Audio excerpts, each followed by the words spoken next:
Data എന്തൊരു ഡേറ്റൊക്കെ നാളെ. ഇത് ഞാൻ പറഞ്ഞല്ലേട്ടാ, നമ്മുടെ ഗഡി സ്കിൽസിൽ ഷവർമയുടെ കവറിൻ്റെ മുകളിൽ എഴുതിയിരിക്കുന്നത്. അപ്പോൾ ഫോളോ ചെയ്യാൻ മറക്കല്ലേട്ടാ നിങ്ങൾ. തൃശ്ശൂർക്ക് പോകേണ്ട ഒരു ആവശ്യം ഉണ്ടായിരുന്നു. അപ്പോൾ പടിഞ്ഞാറ് കോട്ട വഴിക്ക് വന്നേ. അപ്പം നോക്കിയപ്പോൾ ഉണ്ട് ഗഡി സ്കിൽസിൻ്റെ വണ്ടി എടുക്കണു. ഒന്നും നോക്കിയില്ല, നേരെ ചെന്നു. ഓട്ടൊക്കത്ത തിരക്ക്. എൻ്റെ പൊന്നി, വരി നിന്ന് മനുഷ്യ വയ്യാണ്ടായി. ബില്ലടിക്കാൻ ഒരു വരി, സാധനം മേടിക്കാൻ ഒരു വരി. എളുപ്പമല്ല. ബില്ലടിക്കുമ്പോൾ തന്നെ അതിൻ്റെ മുകളിൽ പേര് എഴുതിട്ടാ, പിന്നെ പേര് വിളിച്ചിരുന്ന കാര്യങ്ങൾ. കുറച്ച് വരി എന്നിട്ടാണെങ്കിലും നമ്മുടെ കയ്യിൽ സാധനം കിട്ടിയിട്ടാ. വെറുതെ അല്ലാണ്ട് അത്രയും തിരക്ക്. അമ്മ അതിൽ ടേസ്റ്റ് ആയിരുന്നു സാധനത്തിന്.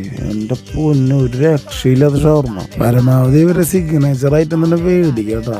അതൊരു അന്യായ സാധനമായിരുന്നു. എന്തായാലും ഒരു കാര്യം ഉറപ്പാ, പിള്ളേര് നാട്ടുകാരെ കുറച്ച് ഷവർമ്മ തീറ്റിക്കും.